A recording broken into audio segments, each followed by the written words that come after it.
आप देख रहे हैं सुपर भारत न्यूज। तो इस दिन भी सुपर भारत न्यूज की टीम जिला हरिद्वार ग्राम सभा सिसोना भगवानपुर रायपुर में जो सियान हेल्थ केयर के धरना प्रदर्शन चल रहा है, सातवें दिन भी यहाँ पे जो भीम आर्मी के कुछ कार्यकर्ता लोग हैं जो इनके संगठन के आए हुए हैं। अभी जो यहाँ पे और भी आम प्रत्याशी लोग बैठे हुए हैं यहाँ पे जो कंपनी के एम्प्लॉई हैं। सर, आपका शुभ नाम क्या होगा? देखिए, सबसे पहले तो सभी देशवासियों को मेरा क्रांतिकारी जय भीम। मेरा नाम सचिन देव है, जिलाध्यक्ष आजाद समाज पार्टी युवा मोर्चा सहारनपुर। सचिन देव जी से हमारी बातचीत हो रही है। सचिन देव जी, आप अभी यहाँ पे धरना प्रदर्शन में शामिल हुए हैं। ये आप ही की जनता है, आप ही की समाज के हैं, यहाँ के सारे लोग एम्प्लॉई भी हैं। सचिन जी, आज 7वां दिन यहाँ पे चला, 7वें दिन में आपका प्रथम दिन आज आपका आगमन है यहाँ पे। अभी आप अंदर गए थे, कुछ बातचीत हुई है क्या? देखिए, आज हमें जो है एक सूचना प्राप्त हुई थी कि यहाँ पर जो सियान एक कंपनी पड़ती है ये भगवानपुर में, यहाँ पर जो है हमारे कुछ मजदूर भाई है ना, ये वर्कर हैं, यहाँ पर काम करते हैं इस कंपनी में।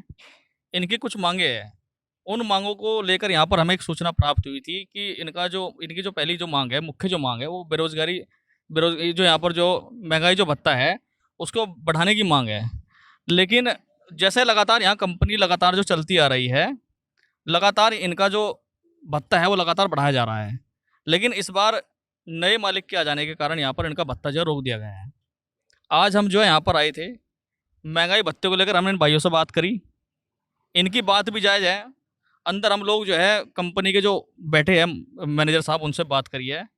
तो आज जैसे हम लोग यहाँ पहुँचे हैं तो कहीं ना कहीं हमें इन लोगों का दर्द, जो पीड़ा जो है यहाँ पर लगातार दिखाई दे रही है। ये लोग जो है पिछले 7 दिनों से जो है यहाँ पर बैठे हैं, और आप देखिए ज़रा, जिस समय जो है यहाँ पर प्रशासन और मीडिया के माध्यम से भी अलर्ट किया जा रहा है कि भाई आप कोई भी व्यक्ति यहाँ पर धूप में ना निकले, उसके बावजूद भी मेरे भाई जो है यहाँ पर बैठे हैं। बड़े चिंता का विषय है, और ना केवल चिंता का विषय है बल्कि यहाँ पर जो आसपास के शासन प्रशासन के लोग हैं और तमाम और जिम्मेदार लोग हैं, वो यहाँ पर इन भाइयों के पास नहीं पहुँच पा रहे हैं। ये बड़े दुख की बात है। मैं इनसे वादा करता हूँ, जब भी आज हमारी team Azad Samaj party Bhim army Bharat एकता संघ की टीम यहाँ पर पहुंची, इन भाइयों से हमने बात करी, इनका दर्द जायज़ है, और मैं इनसे वादा करता हूँ कि जब भी इन्हें हमारी जरूरत पड़ेगी, कभी भी आजाद समाज पार्टी भीम आर्मी भारत एकता संघ की टीम इनके साथ खड़ी मिलेगी। और मैं एक बात और कहना चाहता हूँ, कंपनी सामने है, अगर इनकी बातों को नहीं माना जाता है, शांतिपूर्ण तरीके से पहले ही धरना प्रदर्शन अपना कर रहे हैं, तो हम एक बड़े धरना प्रदर्शन का यहाँ पर ऐलान करेंगे।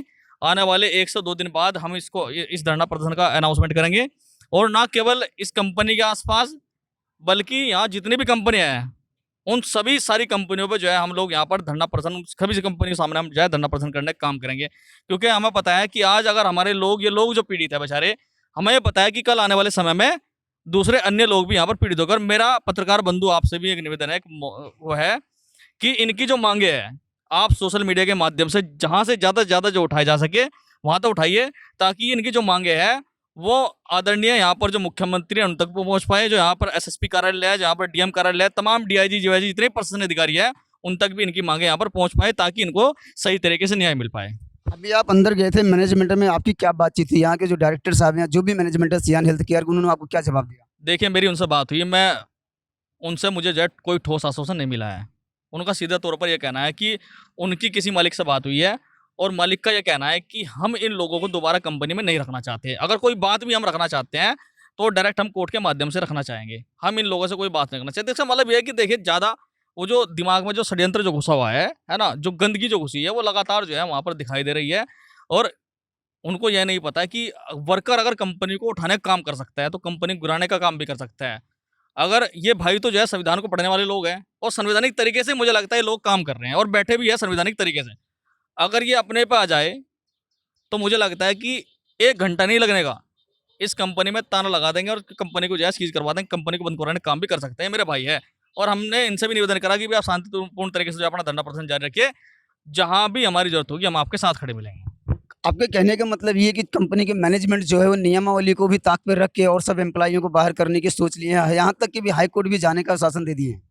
जी, उनकी बातों से देखिए यही लगा है, लेकिन उनको ये नहीं पता है कि हम लोग जो सामाजिक लोग हैं, न केवल हम तो और लोगों से भी निवेदन करना चाहते हैं, भाई आइए, हमारे भाई यहाँ पर बैठे हैं, इनकी बातों को उठाइए, इनकी मांगों को उठाइए, है ना। और अगर ऐसे जो लोग जो है, जो तुच्छ मानसिकता वाले लोग जो हैं, इनको जवाब देने का काम कीजिए। क्योंकि जब इनको एक बार जवाब मिल जाएगा तो मुझे लगता है कि आसपास की कंपनी जितने भी यहाँ मालिक जितने भी ओनर है वो ऐसी तुच्छ मानसिकता नहीं दिखाएंगे। मतलब संविधान को भी मान के ये लोग राजी नहीं है, आपका कहने का मतलब यही है। देखिए बाबा साहब ने जो संविधान लिखा हुआ है उसको भी सियान हेल्थ केयर ताक पर रख दिया, भूल गई है, उसको भी मान के राजी नहीं है। देखिए अगर संविधान को मानते तो क्या हमारे जो ये भाई है यहाँ ये 7 दिन तक बैठते हैं? मुझे लगता है कि उनको तो जो है इनके वर्कर, यही तो खुद इनके वर्कर है, उनको तो जो है घंटे बाद दिया जाना चाहिए था, भाई बताओ आप हमारे भाई हो, हमारी क्या आपकी समस्या है। उन्होंने ये कहते ही हमारी समस्या है। आप देखिए गेट खोलते ही लगभग 20 से 25 जो है यहाँ गनर बैठा रखे हैं। आप जरा कंपनी परिसर के अंदर में 20-25 गनर बैठे हुए हैं। किसके लिए भाई? यहाँ कोई आतंकवादी आ रहे हैं, है ना? ये लोग मजदूरी तो है, श्रमिक लोग ही तो है, यहाँ पर काम करने वाले व्यक्ति हैं, इनके लिए बिठा रखे हैं।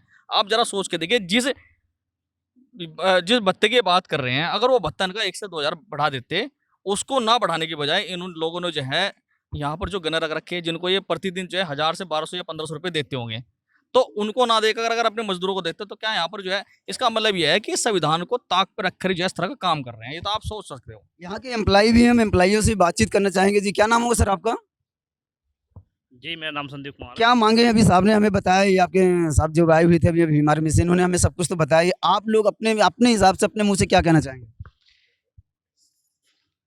सर, हमने मैनेजमेंट के सामने ये बात रखी थी कि सर जैसे हम पिछले 10 साल से यहाँ काम करते आ रहे हैं और 10 साल के थ्रू जैसे हमारा अप्रैल में महंगाई भत्ता बढ़ता था, तो इसका हमारा क्या हिसाब रहेगा? तो सर जैसे अब पिछले 1.5 साल 2 साल हमारी कंपनी एनसीईआरटी के अंदर रही और एनसीईआरटी के अंदर भी हमारी महंगाई भत्ता बढ़ा है।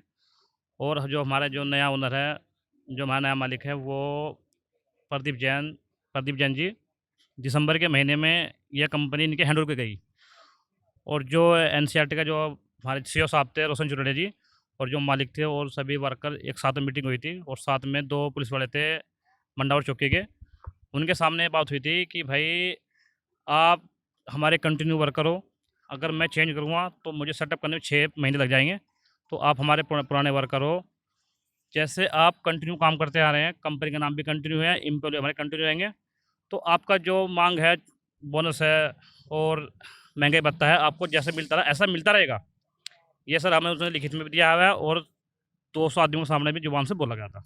जो अभी साहब ने बताया हमें, यहाँ पे गनर हैं, गनर की वजह से क्या आप लोगों को कोई आपत्ति है?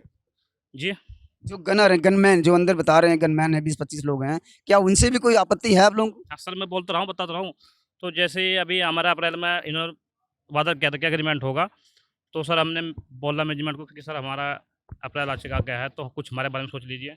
तो बोला कि हम बात करते हैं मैनेजमेंट से और फिर बताएंगे।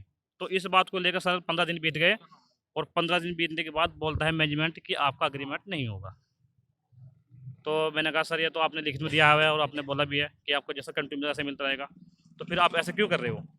तो फिर मैनेजमेंट बोलता है कि हम किसी से कोई बात नहीं करेंगे, अगर कोई एग्रीमेंट के लिए बात करेगा तो हमारे यहाँ गनमैन बैठे हैं, हम इसे कहने के दे रहे हैं और ये आपको कंपनी से बाहर फेंक कर मार देंगे। ये कौन बोलता है कि गनमैन बैठे हुए हैं और हम आप लोगों को उठा के कंपनी के बाहर कर देंगे? ये सर हमारे कंपनी में कोई अनुज राणा है। अनुज राणा? हाँ, बोलता तो कहा कि कंपनी का मालिक हूँ, लेकिन मैं नहीं मानता कि कंपनी का मालिक है वो। मैं इसलिए नहीं मानता क्योंकि कंपनी में ना उसकी कोई पोस्टिंग है और ना उसकी कोई पंचिंग होती है, ना कोई फेस पंचिंग होती है और ना उनको बात करने का तरीका आता है। अभी हमारी बात संदीप जी से हो रही थी, जो कि आज 7वें दिन भी सियान हेल्थ केयर के सामने लोग बैठे हुए हैं, यहाँ पे धरना प्रदर्शन दे रहे हैं। संदीप जी, अभी आपने बताया भी, हमें अच्छा लगा, हमने सुना भी, आपके सहयोगी भी लोग खड़े हैं, क्या और कुछ कहना चाहेंगे आप? तो सर जैसे ये गनमैन बोलता है कि हम आपको बाहर फेंक कर मार देंगे, तो सर जितने हम सारे एम्प्लॉय सब हमने बोला है कि जब तक हमारी मांगे पूरी नहीं होंगी हम भूख हड़ताल में बैठे रहेंगे। आप लोग भूख हड़ताल पर बैठे रहेंगे? इनका संदीप जी का कहना है, यहाँ के सारे एम्प्लॉय कहने का मतलब ये है कि आज हमारा 7वां दिन हो, 7वां भी छोड़ो, अगर महीना 2 महीना भी हमें इस तरीके से बैठना पड़ गया तो आगे से जो हम कार्यक्रम करेंगे वो करेंगे हम भूख हड़ताल। अब आगे से जो भी इनका प्लानिंग बनी हुई है, जो इनके डिपार्टमेंट का, जो भी एम्प्लॉइयों का, इनके सबका कहने का एक ही साथ कहने का मतलब आगे से हम बैठेंगे सियान हेल्थ केयर के सामने, वो भी भूख हड़ताल पे, वो भी अनिश्चित काल के लिए। आप सभी की बातचीत हो रही थी सुपर भारत न्यूज़ से। आप देख रहे हैं सुपर भारत न्यूज।